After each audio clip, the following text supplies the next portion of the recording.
Irmãos, irmãs, boa noite. Boa viração do dia aí, em nome de Cristo Jesus. Bem-vindos a essa mesa. Ufa! Batalha aqui, luta campal para a gente conseguir entrar nesse Instagram aqui hoje. Não sei o que houve. Dificuldade aqui, hércules, para conseguir conectar, mas graças a Deus estamos aqui, né, para mais um encontro, mais uma mesa preparada pelo Senhor aí, tempo de comunhão, de relacionamento. Graças a Deus. Eu já estava aqui pensando se a gente iria conseguir, mas estamos juntos aqui para seguir, né? Um pouquinho de atraso aí, mas graças a Deus, juntos aí. Já estou vendo que está dando aí uma falhada aí, né? E uma picotada. Mas vamos que vamos, em nome de Jesus. Graças a Deus. Então, vamos ter uma palavra de oração e suplicar mesmo. Leandro, que saudade, meu irmão. Opa, que surpresa boa aí. Viu? Graças a Deus. Forte abraço aí. Em nome de Cristo Jesus. Amém?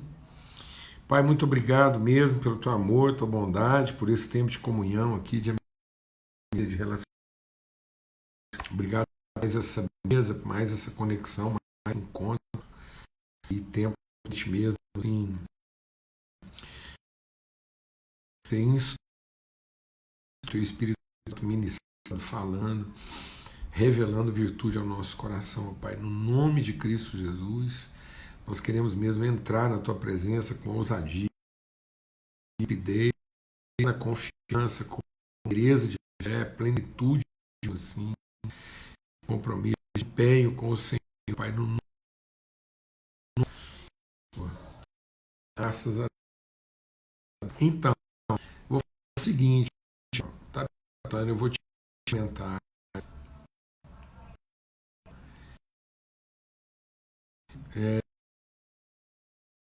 Então, não faça. Eu queria deixar. Se eu desativar o comentário, não vai aparecer. Ah, não, as perguntas são de carro. Então, tô vendo aí que ele está com um delay aqui na transmissão, né?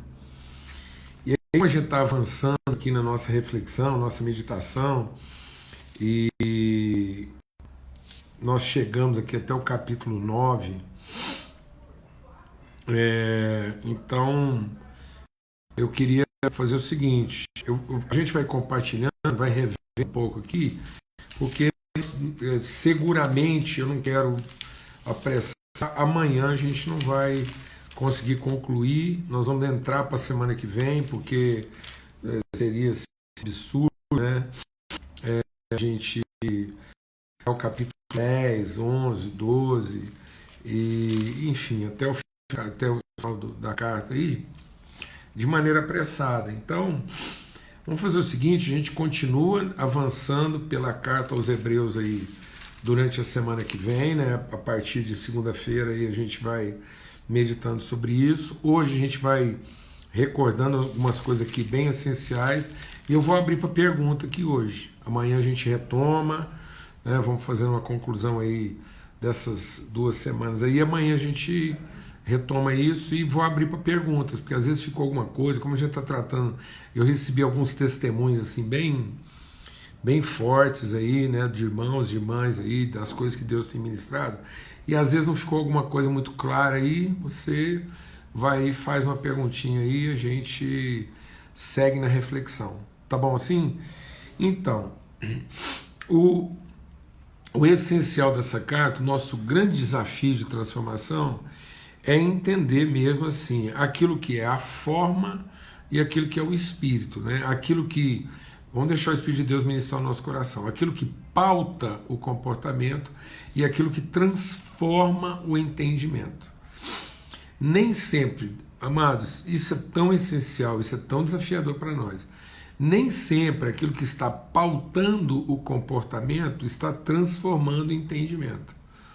Então, às vezes, a gente está pondo uma carga muito forte na ordenação do comportamento, e estamos trabalhando pouco, né, a natureza das relações, que é o que vai transformar o entendimento. Então, tendo Deus outrora falado de muitas formas e de muitas... Vamos deixar assim, olha, presta atenção.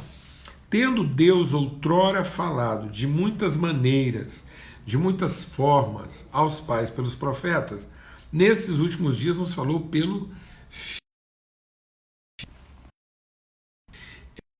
o quem de Deus. O quem de Deus é uma expressão mais plena, mais completa, mais absoluta do que o que de Deus. Então, as formas através que Deus falou, através dos profetas, através dos pais, né, as gerações anteriores, essas maneiras, né, esses códigos que Deus foi colocando, a lei, as normas, as estruturas. Então Deus deu uma estrutura, que foi o templo. Deus deu um rito, né, que foi a liturgia do templo. E Deus deu uma lei, que era um código comportamental para toda a nação. Então esse código comportamental, as orientações litúrgicas e as estruturas estabelecidas, tudo isso eram maquetes, isso eram formas de Deus falar. Quem estava falando? Deus estava falando. Então estava errado? Não estava errado. Eu acho que o grande desafio da nossa vida é achar que só tem que ser transformado aquilo que está errado. Esse é um grande equívoco. Porque muito provavelmente o nosso principal equívoco, vou falar devagar, muito provavelmente o nosso principal equívoco não está associado a um errado, mas está associado a um certo fora do seu propósito. Então é muito mais fácil a gente se corromper, se desviar através de um certo fora do seu propósito do que através de um errado.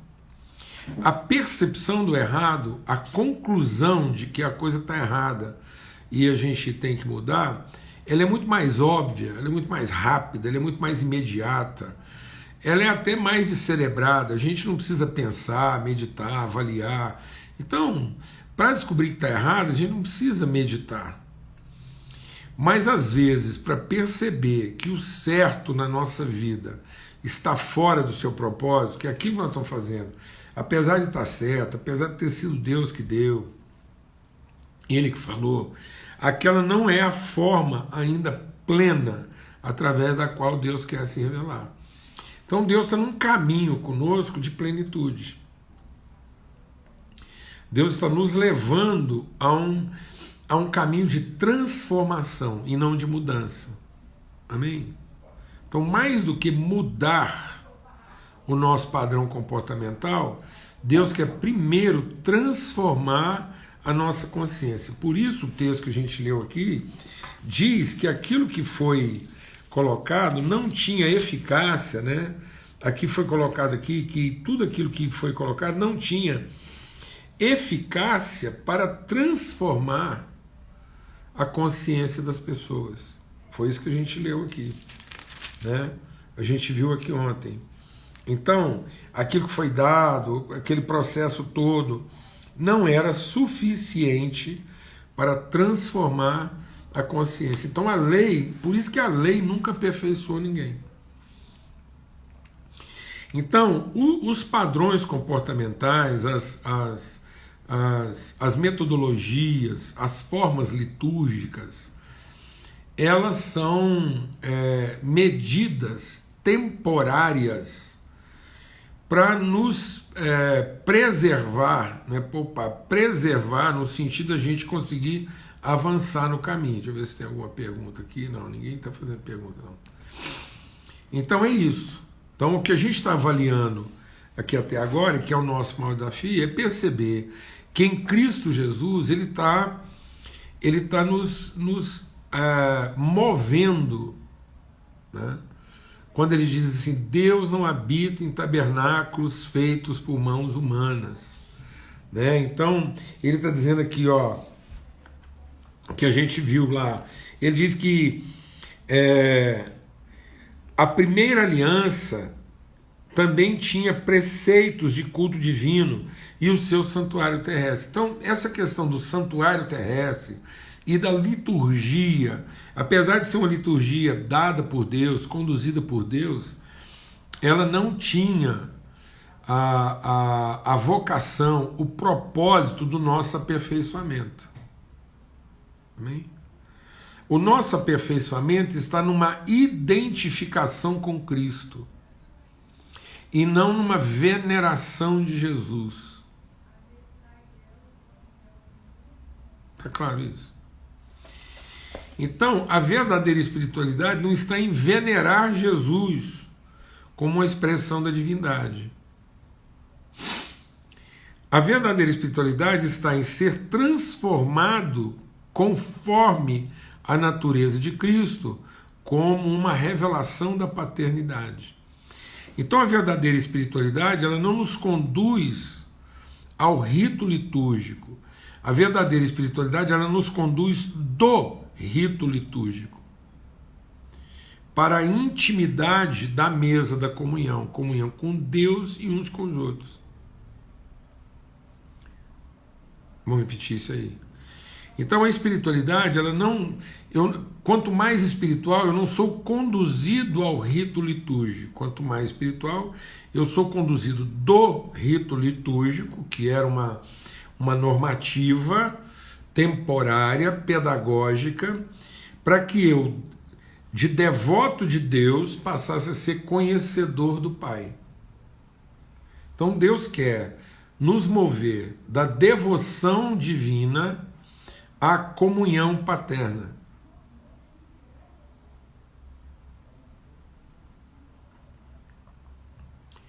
Deus da devoção divina para a comunhão paterna, para que eu esteja cada vez mais identificado com o Filho. Amém? E não identificado com o devoto. E o nosso problema como igreja é que muitas vezes nós estamos mais apegados à devoção da divindade do que à comunhão da família. Então muitas vezes nós estamos trabalhando mais o rito do culto do que o rito da comunhão. Nós temos uma elaboração maior, nós usamos mais criatividade, usamos mais tempo, mais esforço, mais empenho na elaboração de um culto que seja atraente na sua devoção, na expectativa da recompensa divina. Então eu vou para um culto onde eu serei abençoado. A promessa de que naquele rito de culto divino e tabernáculo terrestre é o lugar onde eu reuni as condições para ser devidamente abençoado por Deus.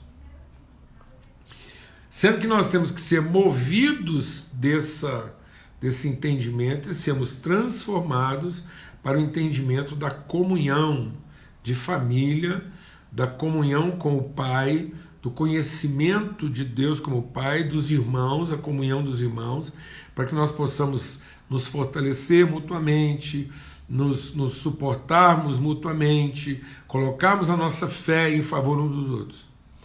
Então, onde vai estar um encontro? Qual é o encontro com mais saúde espiritual? Não é o encontro onde nós temos a elaboração litúrgica eficiente, mas onde nós temos a comunhão do Espírito eficaz, onde a comunhão opera de modo eficaz na construção da pessoa, e não onde a liturgia opera de maneira eficiente na expectativa da bênção. Então eu não posso continuar reunindo todos os nossos esforços, colocando toda a nossa capacidade na elaboração de uma liturgia, por mais acertada, por mais correta. Ela não está errada. O problema é que ela não está errada. O problema é que ela é primária. Aquilo que nós estamos achando que é o máximo que a igreja pode chegar é o primário. E aí você fala assim, não, Paulo, não é possível. Não, não é possível? Então tá bom, abre a sua Bíblia lá, vê se às vezes você acha que a gente está exagerando. O que é a igreja que descortina, a igreja que abre, né, a exortação de Deus àqueles aspectos da igreja nos últimos dias? Apocalipse capítulo 2, o anjo da igreja em Éfeso escreve. Apareceram umas perguntas aqui. Tá. Tá. Tá bom. Beleza. Então, ao anjo da igreja que está em Éfeso escreve essas coisas, diz aquele que conserva na mão direita as 7 estrelas e que passeia, que caminha no meio dos 7 candelabros de ouro. Conheço as obras que você realiza, conheço as tuas realizações, conheço o seu esforço e dedicação. Sei que você não pode suportar os homens maus e que você colocou à prova aqueles que se dizem apóstolos e não são, e que você os descobriu mentirosos. Você tem dedicação, você suportou provas por causa do meu nome, sem esmorecer. Tenho, porém, contra você o seguinte: ao se esforçar por esse padrão comportamental exemplar, ao se tornar o suprassumo da eficiência, sem perceber, você comprometeu a sua eficácia, porque você se afastou do amor. E aí o Pedro vai na sua carta e diz o seguinte: a fé que não evolui para o amor. Então a fé, ela não evolui para a expectativa da bênção. A fé, ela não evolui para o rito mais eficiente. A fé evolui do rito eficiente para a relação eficaz. Então a fé é para produzir uma relação de comunhão tão eficaz que, independentemente da eficiência do rito, nós cumprimos o nosso propósito de revelar o amor de Deus. Porque onde é que você vai precisar de perseverança? Onde é que você vai precisar de paciência? Onde é que você vai precisar de longanimidade? Onde tudo está trabalhando no máximo da sua eficiência? Não, eu vou precisar de paciência, amor, bondade, benignidade, longanimidade, mansidão, domínio próprio. Quando as coisas, mesmo que não estejam na plenitude da sua eficiência, nós temos relações eficazes o suficiente para manter a nossa comunhão em circunstâncias. Amém? Em nome de Cristo Jesus, como eu assumi o compromisso aqui, Então, é o seguinte, está aqui, né? Deus precisa do nosso serviço. Podemos dizer que Jesus, o Cristo, é o sumo sacerdote, nós somos também sacerdotes. É isso aí. Qual a dificuldade de entender isso como mediação da aliança eterna? Liturgia, adoração. Estou certo, né? Não temos mais direito à lei, mas debaixo da graça, as orientações publicadas não precisam mais ser cumpridas, a exemplo do que podemos comer. Bom, tá vendo? Não é uma questão, só voltando aqui um pouquinho, não é uma questão de dizer o que da lei tem que ser cumprido ou não. A questão é que nós podemos viver um determinado estado de comunhão, de relacionamento, de compromisso uns com os outros, que é superior à lei, não é excludente da lei. Jesus diz: eu vou escrever no coração de vocês uma lei maior. Então, quando eu estou em amor, qual vai ser o critério para mim decidir o que eu vou comer? É se eu posso ou se eu não posso? Não, é se convém ou não convém. E convém ou não convém em razão de quem? De mim, não do meu irmão. Então, se eu perceber que eu vou fazer alguma coisa que ela é essencial para que meu irmão seja transformado, eu vou fazer aquela coisa. Mas se eu perceber que eu teria até maturidade para fazer aquela coisa, mas que aquilo não é próprio ainda da relação, porque meu irmão não compreende aquilo, então eu, com total disposição, estou pronto a abrir mão daquilo em favor da relação. Então a relação prevalece sobre o direito. E é isso que a palavra de Deus está dizendo. Então é aí que a pergunta que foi feita aqui também é o quê? Então, o que quer dizer que nós somos servos? Não, nós somos filhos, filhos que servem. Nós não somos servos querendo se tornar filhos. Nós somos filhos tão bem resolvidos como filhos que nós temos total disposição de servir. E qual é a diferença entre o nosso serviço e o serviço do servo? É porque o servo visa o salário e nós visamos o bem do outro irmão. É isso que quer dizer então que a minha fé trabalha em favor do irmão. Porque a hora que eu faço o meu trabalho, eu estou fazendo uma entrega espontânea em favor de produzir na vida do meu irmão revelação daquilo que eu já conheço e percebi. Então é o meu sacrifício em favor do meu irmão. Então, quer eu faça, quer eu deixe de fazer, o que está motivando a minha fazer ou não fazer não é a regra. O que está motivando o meu fazer ou não fazer não é o direito de fazer ou a culpa de não fazer. Então eu não estou fazendo porque eu me sinto culpado fazendo. E nem estou fazendo porque eu tenho o direito de fazer, apesar de todo mundo achar que eu não devo fazer. Então esse não é mais o meu balizamento. O meu balizamento não é de ordem, é de natureza. Então aí agora o que orienta o meu fazer ou não fazer? A relação. Então, em favor da relação como oferta espontânea, fazendo ou não fazendo, não é uma questão de certo ou errado. É uma questão daquilo que é bom. Bom para quem? Para mim? Não bom para a relação. Bom para a construção de uma relação onde a comunhão com o Pai vai ser privilegiada, porque o Pai vai ver os irmãos vivendo em comunhão. E qual é a alegria do Pai? É que os irmãos vivam em comunhão. Amém, amados? E não é uma comunhão de culpa nem de direito. É uma comunhão de afeto. A nossa fé, então, evoluiu para afeto. E aí a gente vai ofertando isso. Então não é uma questão das obrigações, não é uma questão de Deus precisa do meu serviço. Não, Deus não precisa do serviço, nem dos servos. Então por que Deus colocou servos? Por amor de nós. Os servos estão lá para a gente poder entender que todo o poder de Deus está a serviço da construção da sua família e dos seus filhos. Então é por amor de nós que Deus fez essas coisas todas. Não precisava nem de servo, não. Deus podia ter ficado quietinho no canto dele, estava tudo certo. Agora, quando Deus quer construir uma família, Ele criou toda essa estrutura para transmitir para a família dele, de maneira pedagógica, como é que essa família funciona e com que espírito as coisas têm que ser vivenciadas. Então é por amor de nós, eles são ministros disso, da relação.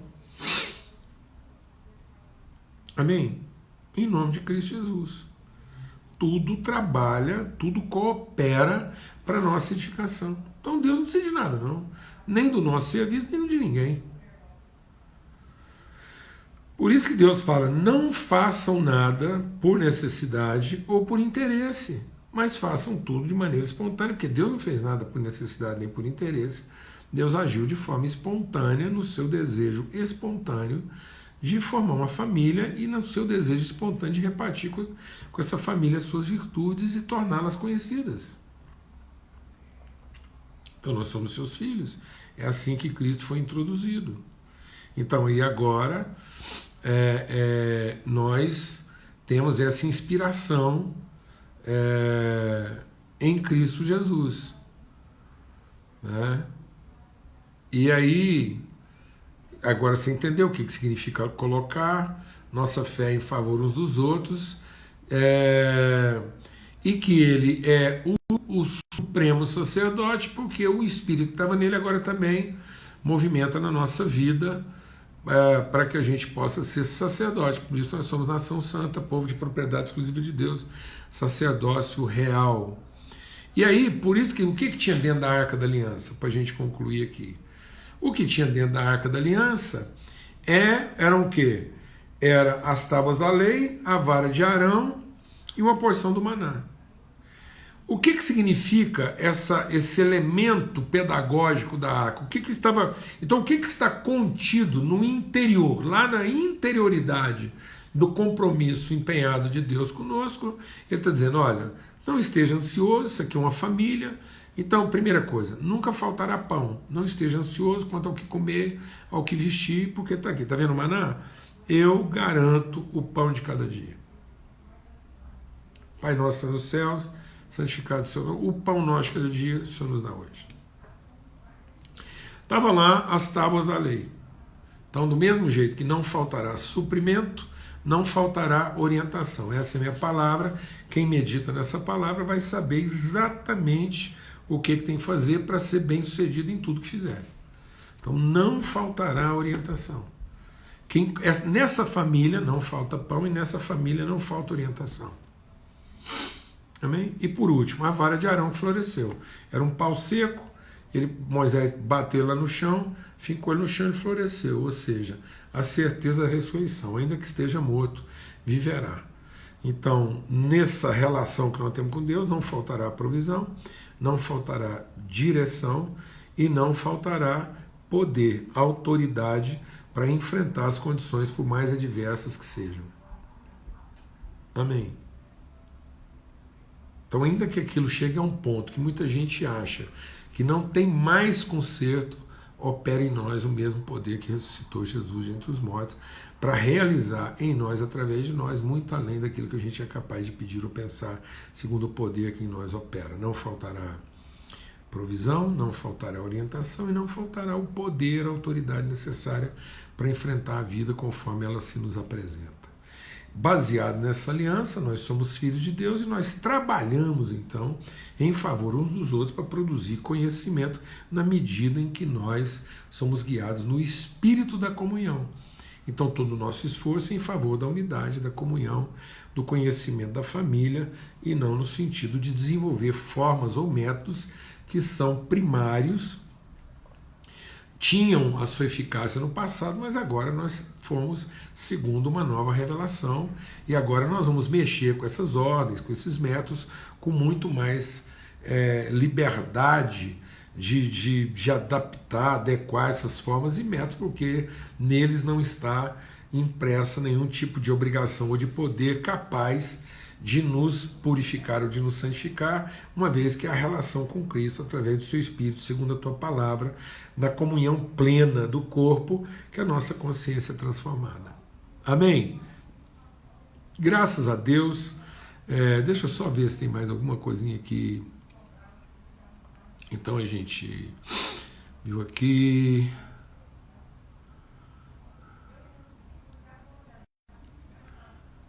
Essa coisa de voltar a certas formas, né?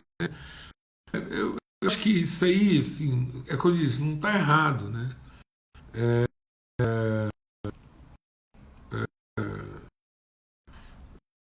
Então, não é errado. A gente tem que entender o tipo de sentimento e pensamento pode produzir na gente. Então, como lidar com dificuldade com recursos financeiros abundantes sem culpa? A culpa não está na abundância do recurso, a culpa está na falta de propósito. Todo mundo que conhece o propósito deve saber que aquele recurso tem um destino. A gente é gestor daquilo, não tem nada para ter recursos financeiros em abundância, isso esteja promovendo a construção de uma comunidade saudável, não simplesmente alimentar a nossa carência com vistas a um futuro garantido. Amém? Então, os recursos trazem a nossa confiança e nossa dependência de ouvir a sua voz para cumprir o propósito, está tudo certo, mas se esses recursos financeiros traduzem a nossa ansiedade com relação ao futuro, onde a gente tem mais tranquilidade à medida em que eu tenho mais posse e bens, então esses recursos estão no lugar. Lembra que eu falei? É um ciclo que não está com propósito.